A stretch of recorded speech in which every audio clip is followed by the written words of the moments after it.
let me ask you, who do you think would have been an obvious choice?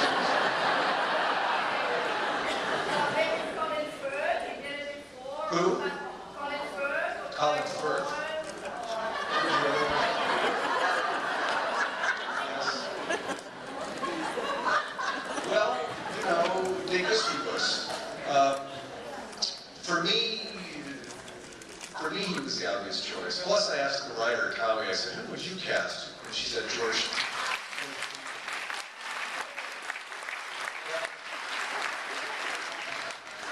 Well, in fact, I asked the writer.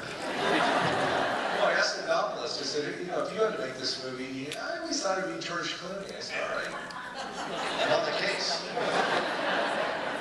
All right, another question from down here. Yes, lady. So it was amazing. You do a lot of adaptations, of course.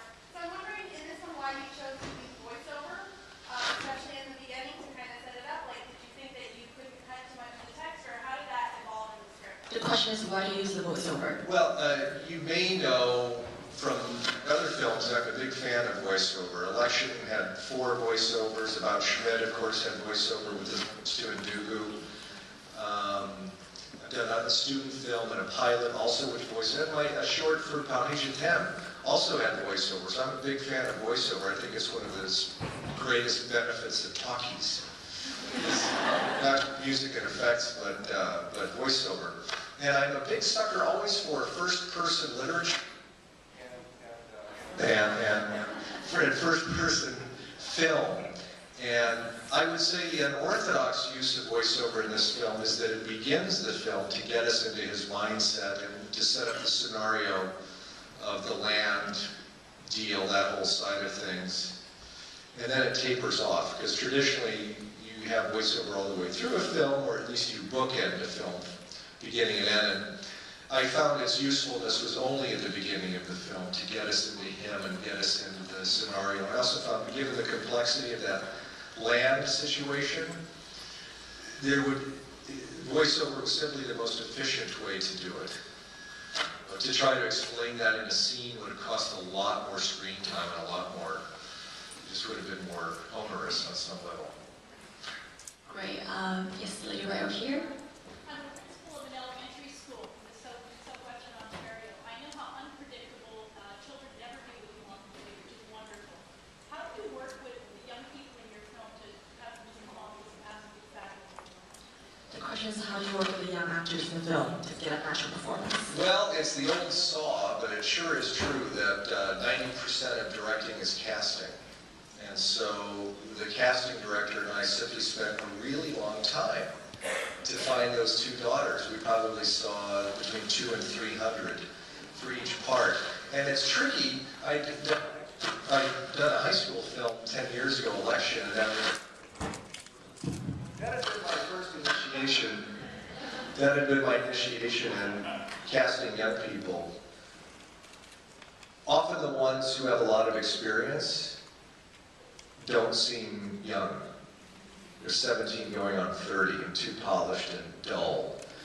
And then the ones who seem fresh and real and alive don't have the chops to memorize the dialogue and deliver it repeatedly and believably. And then with the little girl, you teach it in elementary school, the problem there in casting is that typically the parents have drilled audition so deeply into the kid's brain that the kids come in and what they do for me is dead. And so I got to the point where I learned how to do that, to tell parents, make sure your kid knows the dialogue, but do not rehearse the kid. Let me do that. Just make sure they know the dialogue basically, but I want to be able to say, try it a little bit more that way, but the damn stage parents have just drilled it into them so much that the kids are immutable. So, and then it's a matter of finding the right kids and saying, here, come on, do that, and keeping it a super relaxed atmosphere. And and with all actors, it's always, there are no mistakes. And if there's a screw up or something goes wrong, that's why God gave us take 2, and take 3, and take 4. Who cares, you know? Great, let's take one last question. Yes, the gentleman in front. Yes, please. This was a fantastic movie, really a great movie. And question for you, I was waiting until the end to see perhaps the change at the end of the script where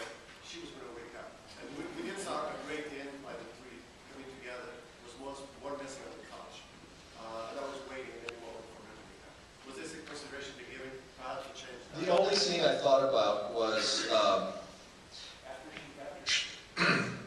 after she dies, and before they spread her ashes at sea, to have a scene at the crematorium where her lead casket is on the conveyor belt going to the flames and the kids are there.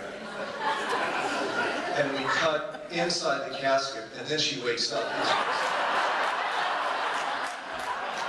So that's the only time it occurred to me.